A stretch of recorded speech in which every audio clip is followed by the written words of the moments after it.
नमस्कार, मैं हूं आपके साथ हेमंत कुमार और अमेरिका ईरान के बीच में आखिर चल क्या रहा है, विस्तार से इस पर हम बात करेंगे आज के इस वीडियो में।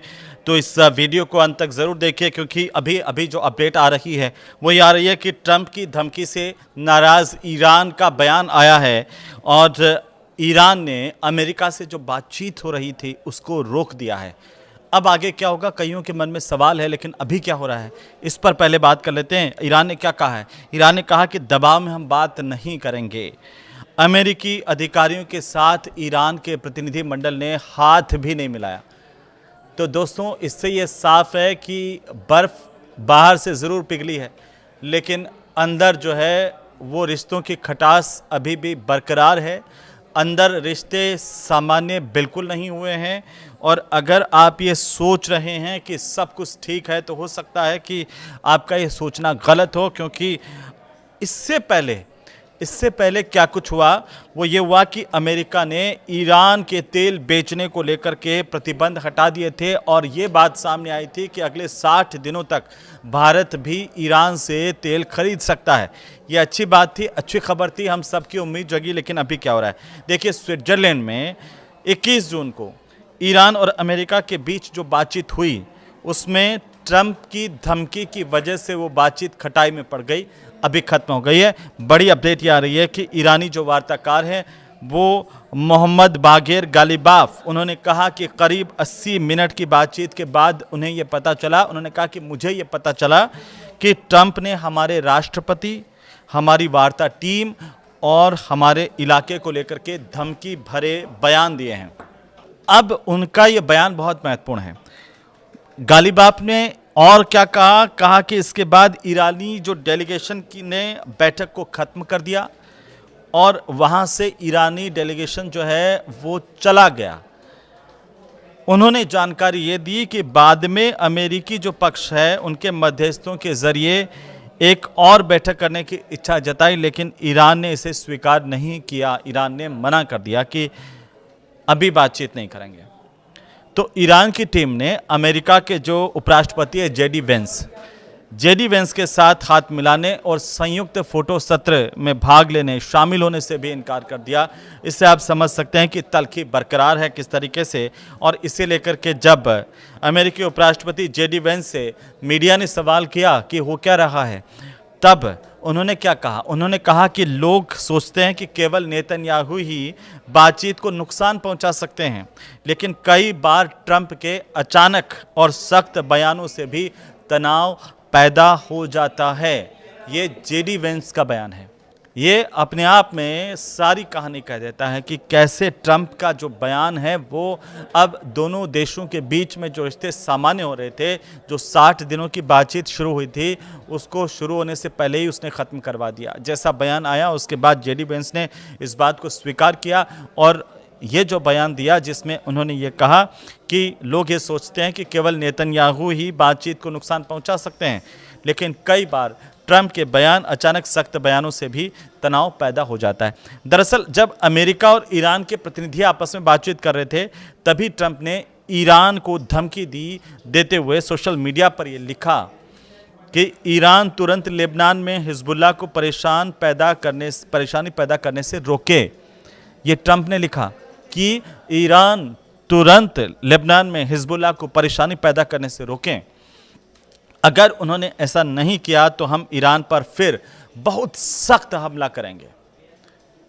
ये जो बयान है ट्रंप का, इसने सब कुछ गुड़-गोबर कर दिया, उसने सब कुछ खराब कर दिया।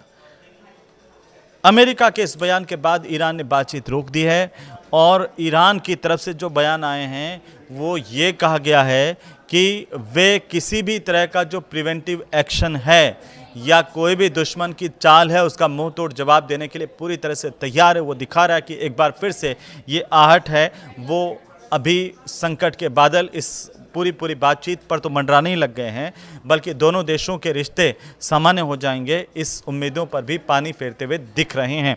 बहरहाल 24 घंटे के जो 5 बड़े अपडेट क्या आए हैं वो मैं आपको बता दूं, क्योंकि हम जब ये वीडियो 23 जून को बना रहे हैं उस वक्त जो बड़ी अपडेट आ रही है वो ये है कि पिछले 24 घंटे में पाकिस्तान की तरफ से भी एक बयान आया। और पाकिस्तान, जैसे मैं बार बार कहता हूँ अपने वीडियो में कि पाकिस्तान की स्थिति क्या है, बेगानी शादी में अब्दुल्ला दीवाना, वो बार बार अपने आप को ही क्रेडिट देता रहता है। दुनिया में उसे कोई क्रेडिट दे या ना दे, वो बार बार अपने आप ही कई चीज़ें दुनिया के सामने अपने आप की यूँ कहें कि खुद के नाम को बड़ा करने की कोशिश में या खुद के मुंह में या मिट्ठू बनने की कोशिश करता रहता है। अब की बार पाकिस्तान ने क्या कहा? पाकिस्तान ने कहा कि अमेरिका और ईरान की वार्ता सफल। अब देखिए, पाकिस्तान के जो प्रधानमंत्री है शहबाज शरीफ, उन्होंने कहा कि स्विट्जरलैंड में जो बातचीत हुई है वो सकारात्मक रही है।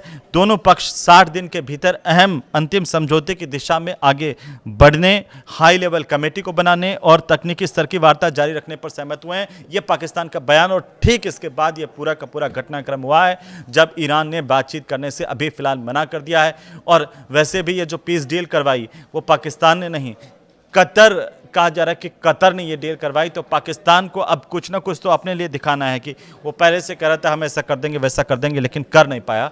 और उसकी सच्चाई जब पूरी दुनिया के सामने आ गई, अभी देखिए, अभी पिछले 24 घंटे में एक और बड़ी बात हुई है, वो ये है कि अमेरिका ने ईरान को 60 दिन तेल बेचने की छूट दी है, जिसमें 60 दिनों तक भारत भी ईरान से तेल खरीद सकता है। ये जैसे मैंने शुरुआत में आपको बताया था, तो ईरानी तेल और पेट्रोकेमिकल्स जो उत्पाद हैं उनके उत्पादन की बिक्री पर 21 अगस्त तक के लिए प्रतिबंधों में ढील दी गई है अमेरिका की तरफ से।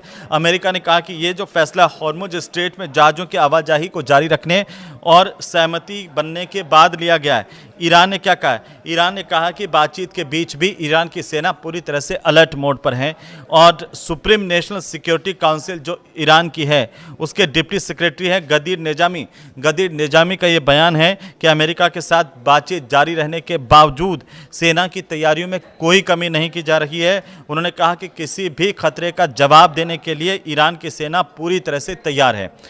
अब हॉर्मुज से टैंकरों की आवाजाही बढ़ने की खबरें आपने सुनी होगी, क्योंकि जैसे जैसे बातचीत आगे बढ़ी, सहमति बनी, उसके बाद ये कहा जा रहा था कि हॉर्मुज से बड़ी तादाद में जहाज निकल रहे हैं। लेकिन अभी क्या अपडेट आ रही है? पिछले 24 घंटे में 20 लाख बैरल तेल लेकर के जो 2 टैंकर है हॉर्मुज स्ट्रेट को पार कर चुके हैं।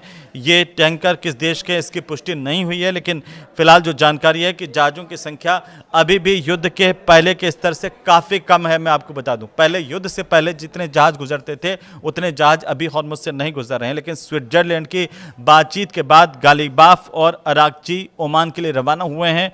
और ईरान के जो संसद के अध्यक्ष हैं मोहम्मद बाघेर गालिबाफ और विदेश मंत्री अब्बास अराकची अमेरिका के साथ बातचीत के बाद ओमान पहुंचे और हॉर्मुज स्ट्रेट के प्रबंधन पर यहाँ पर वो चर्चा करेंगे, किस तरीके से हॉर्मुज को आगे चलाएंगे। लेकिन अभी जो अपडेट्स आ रही हैं इसे लेकर के ईरान ने क्या कह दिया? ईरान ने कह दिया कि ज़रूरत पड़ी तो फिर से हमला करेंगे, क्योंकि ईरान के जो वरिष्ठ सैन्य अधिकारी हैं अमीर खातमी पुरदस्तान, उन्होंने कहा कि ईरान किसी भी संभावित खतरे का इंतज़ार करने के बजाय प्रिवेंटिव एक्शंस हैं वो, यानी कि दुश्मन के हमला करने से पहले उस पर हमला करना, तो वो प्रिएम्प्टिव एक्शन लेने के लिए ईरान तैयार है।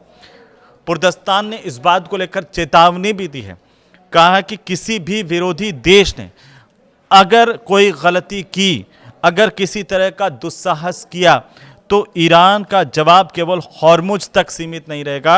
ये बहुत बड़ी बात है, बल्कि ऐसे मोर्चे पर भी दिया जा सकता है जहां विरोधी इसकी कल्पना भी नहीं कर सकते हैं। तो युद्ध अभी पूरी तरह से खत्म नहीं हुआ है, भले ही कागजों में कह दिया जाए, लेकिन दिलों में जो तलखी है वो साफ दिखाई दे रही है।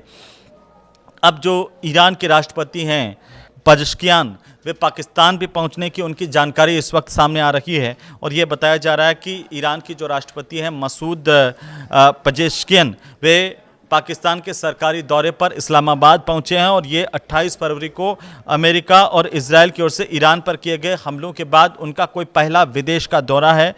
यहाँ पर पाकिस्तान में वो क्या करने वाले हैं, क्योंकि पाकिस्तान के जो राष्ट्रपति हैं आसिफ अली जरदारी, प्रधानमंत्री शहबाज शरीफ और उप प्रधानमंत्री और विदेश मंत्री इशाक डार ने राजधानी जो इस्लामाबाद है उसके पास एक सैन्य अड्डे पर उनका स्वागत किया है ईरान के राष्ट्रपति का।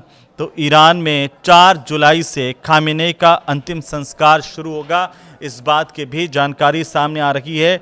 ये बहुत बड़ी जानकारी है। 37 साल में सबसे ताकतवर जो खामेनेई हैं उनका अंतिम संस्कार 4 जुलाई से ईरान में शुरू किया जाएगा। जो ईरान के सर्वोच्च लीडर हैं अली खामेनेई, उनका अंतिम संस्कार समारोह 4 जुलाई से शुरू होगा। अंतिम संस्कार समिति की बनाई गई है बाकायदा, उसके प्रवक्ता की तरफ से बयान जारी किया गया है। कहा कि इससे जुड़ी जो तैयारियां हैं वो कई बार पूरी कर ली गई हैं, लेकिन युद्ध की वजह से समारोह को बार बार स्थगित करना पड़ा था और अब इन्होंने ये तारीख नई दी है जिसमें ये बताया गया कि 8 जुलाई को इराक के जो पवित्र शहर है नजफ और करबला में भी अलग अलग श्रद्धांजलि समारोह इसे लेकर आयोजित होंगे। ईरान और पूरे के पूरे शिया मुस्लिम समुदाय में खामेनेई का बड़ा एक धार्मिक और राजनीतिक प्रभाव माना जाता है और यही वजह है कि उनके अंतिम संस्कार श्रद्धांजलि कार्यक्रम में बड़ी संख्या में लोग शामिल होने वाले हैं। आपको ये वीडियो कैसा लगा? क्या आप मानते हैं कि ये अब की बार जिस तरीके से ट्रंप का बयान आया है सब कुछ खराब कर दिया है और अब कहीं ना कहीं वापस युद्ध की आहट मंडराने लगी है मिडिल ईस्ट में? इसे लेकर आप क्या सोच रहे हैं ज़रा कमेंट करके हमें बताइए। ये वीडियो आपको अच्छा लगे तो ज़रूर से शेयर कीजिए। नमस्कार।